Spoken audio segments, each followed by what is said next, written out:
ASV prezidents Trumps ir pirms neilga laika paziņojis, ka ASV varētu veikt kodolieroču izmēģinājumu, kas principā ir tāds signāls, ka šī sfēra arī paliek pietiekami nestabila. Ir tāds slavens pulkstenis, kur attiecīgi tiek publicēts, kur kodolzinātnieki publicē, cik ir palicis līdz kodola konfliktam. Principā kodola konflikts tiek nozīmēts kā pusnakts, 12. Šobrīd, manuprāt, 129 sekundes līdz pusnaktī. Mēs atceramies, pirms gadiem 40 bija 2 minūtes līdz pusnaktī, un visi bija ārprātā, ka tas ir vistuvāk līdz kodola katastrofai. Šobrīd viņi ir noteikuši, ka tas ir 129 sekundes, kas ir viss tuvākais rādītājs tātad vēsturē. Tiešām mums atliek tikai cerēt, ka pietiks veselā saprāta neizmantot kodolieročus, tāpēc, ka es to pilnīgi piekrītu, ka dažiem varbūt liekas, ka izmantos taktiskos kodolieročus, tālāk nenotiks eskalācija, bet mēs ļoti labi zinām, ka šo eskalācijas kāpnēm katrs atbildēs, tad būs atbildi uz atbildi un tā bezgalīgi. Ja?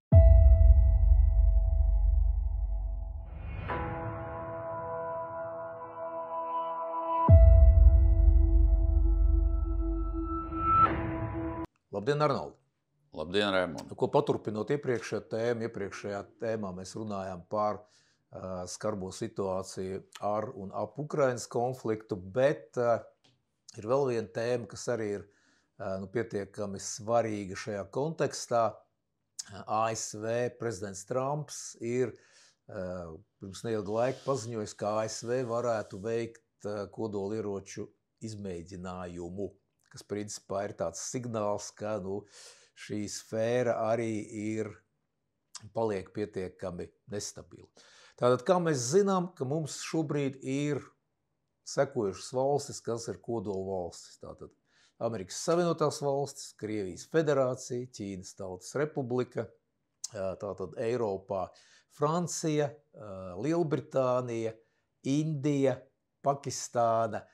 Principā skaidrs arī, ka Izraela ir kodola valsts un ir pietiekami skaidrs, ka Ziemeļkoreja arī ir kodola ieroči. Ja, tātad, praktiski šīs ir tās valstis, kurām ir kodola ieroči. Ja, tātad, protams, ir attiecīgi šie visi līgumi, kas nosaka gan šo kodolieroču neizplatīšanu, kodolieroču kontroli un visas pārējās lietas. Bet šobrīd ir situācija tāda, ka, ja notiek izmēģinājumi, tad tie neizbēgami ved pie tālākas eskalācijas. Gan ASV izmēģinājumi vai iespējami Krievijas Federācijas, tātad kodola spēku izmēģinājumi.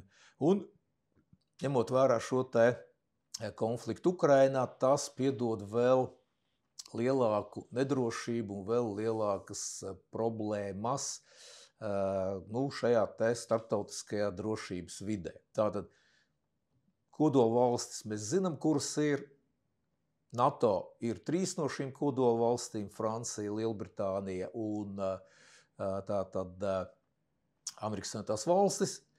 Bet jautājums par šo situāciju tāds, ka ir vesela virkne valstu, Arnold, kurām ir ekonomisks, militārs un politisks potenciāls šos kodolieročus izveidot arī sev.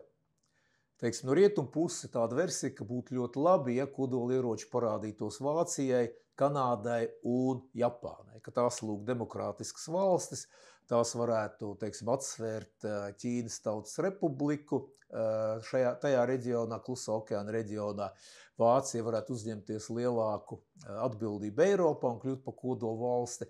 Tu zini, es neesmu tik optimistisks, tāpēc, ka rindā stāv valstis, kuras jau ir, teiksim, ja ne tieši definējušas, bet ir, teiksim, jau sākušas izteikties tā, ka nebūtu slikti arī viņām iegūt šos kodolieročus. Ja? Un šādu valsts ļoti daudz. Mēs zinām par Irānas kodola programmu. Tātad Turcija ir izteikusi arī, ka Turcija ir pietiekami liela valsts un ka Turcijai vajadzētu būt kodolieročiem. Tālāk Tālāk tātad Brazīlija, Dienvidāfrikas republikas. Otrā problēma tāda, ka ja kaut vienai vēl valstī būs iespēja šos kodolieročus iegādāties, izveidot, tad ir pilnīgi skaidrs, ka šo valstu kaimiņi vai oponenti nekavējoties sāks savas kodola programmas. Un es jau nosaucu tikai dažas valstis, kurām ir politiskā griba, kuriem ir ekonomiskā iespēja, kurām ir zinātniskais potenciāls, lai savās valstīs šo te tātad situāciju veidot. Nu, manuprāt, tas ir pilnīgs, nezinu, Armagedons mēs varam nosaukt, ja, teiksim, papildus valstis, kuras var izmantot kodolieročus. Ja. Tātad, kā mēs ar tevi zinām, šie ieroči ir izvietoti gan gaisā, gan zemūdenēs, gan tātad mobīlajās platformās uz sauszemes, gan šahtās. Šie ieroči ir gan strateģiskie kodolieroči ar ārkārtīgi lielu jaudu un ārkārtīgi tātad lielu darbības diametru, taktiskie kodolieroči, kas ir ar mazāku darbības diametru, kuri principā un ar mazāku jaudu, kuri var tikt teorētiski pielietot militāru konflikta situācijā. Nu, katrā gadījumā, kāpēc es par to runāju? Tāpēc, ka šī situācija ir atkal nonākusi uzmanības centrā. Un ņemot vērā mūsu iepriekšējo raidījumu, kur mēs runājam par ārkārtīgi saspringto situāciju ar Ukrainas konfliktu un ar attiecīgi iesaist šajā konfliktā. Nu, manuprāt, vēl šis kodola ieroču segments un iespējamā kodola ieroču pielietošana, nu, kur mēs, diemžēl, nevaram izslēgt, ja, ir pietiekami dramatiski. No manas puses noslēgumā ir tāds slavens pulkstenis, kur attiecīgi tiek publicēts, kur zinātnieki, kodola zinātnieki publicē, cik ir palicis līdz kodola konfliktam. Principā kodola konflikts tiek nozīmēts kā pusnakts, 12. Un šobrīd, manuprāt, 129 sekundes līdz pusnaktī.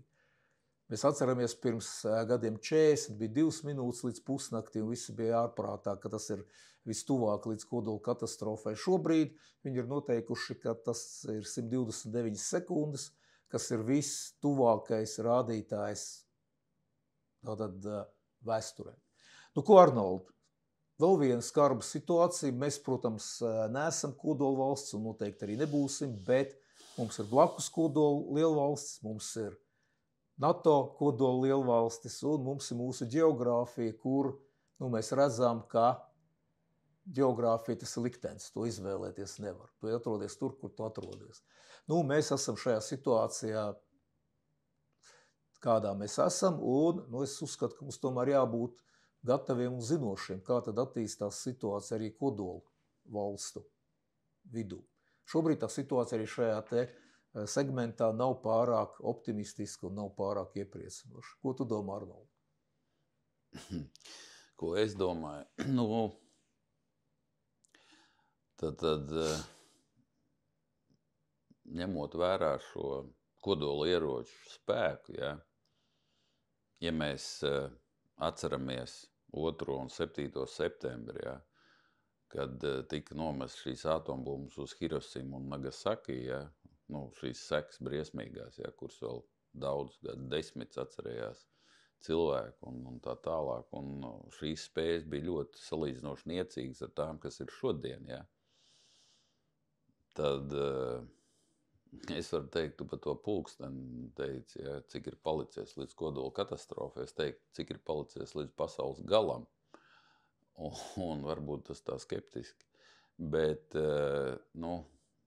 es domāju, ka pietiktos ar 2 kodola valstīm jau, lai pienāk pasaules gals. Tad visu mūžu mēs atceramies, kad Amerikas Savienotās valsts un Krievijas federācija, Padomju Savienība ir sacentusies savā starpā ar šiem kodolieročiem. Tad cits valsts iegūšos šīs spējas, kodola spējas.